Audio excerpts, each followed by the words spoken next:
I'm going to issue a spoiler warning for this next bit, but we are getting leaked trailers left, right, and center, obviously. I'm still in the middle of editing my video for the leaked trailer of Avengers Doomsday. And then we get this, a leaked Spider-Man Brand New Day trailer right now as we speak. Sony has already taken action to take it down, so that just confirms that it is the official trailer. It's real. It is not AI. If you want it to be spoiled for you, stop watching now. I won't be mad at you. And I'm not going to show any footage, but I am going to discuss what happens in the trailer because I had to watch it. I already didn't even want to see the trailer of Avengers Doomsday, ended up seeing it anyways because it's absolutely everywhere.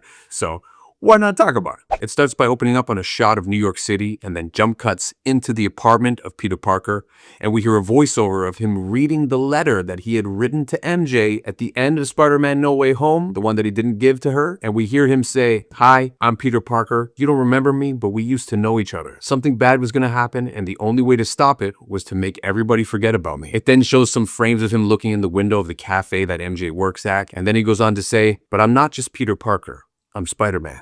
And then we get into a montage of legendary classic scenes of him. Like the first one is that legendary scene of him swinging and saving someone on the cover of the Amazing Fantasy #1. Then it's another freeze frame from a classic Alex Ross illustration, as well as him fighting the Hand, those ninjas all dressed in red. This footage is very blurry and very dark, so it's very hard to make out what's happening exactly. But then he completes his thought. He says, "And sometimes Spider-Man has to do the hard thing." And that's when we hear a character from the shadows that sounds like Sadie Sink, but we don't see her. We just hear her warn Peter that he's a mess and to stay out of her way. She then says, "It won't be your friends that just," and then it cuts off. We don't hear the full thing of what she says. Goes into some more blurry shots. We can't tell if we see Punisher or Kingpin in there. And then everything else is very blurry and dark, so it's hard to tell what happens next. There may even be a funeral scene in there, which may be Aunt May's funeral. Now, Sony has been known to do this on purpose because they did leak that picture of Andrew Garfield just before No Way Home came out, and everybody was freaking out, claiming it was AI, it was photoshopped. He denied it completely, of course. And then what happened? He ended up in No Way Home, and it was one of the greatest moments in cinema history for me since Cap grabbed that hammer. Amazing theater reaction to both those scenes. People were cheering like we were at a ball game.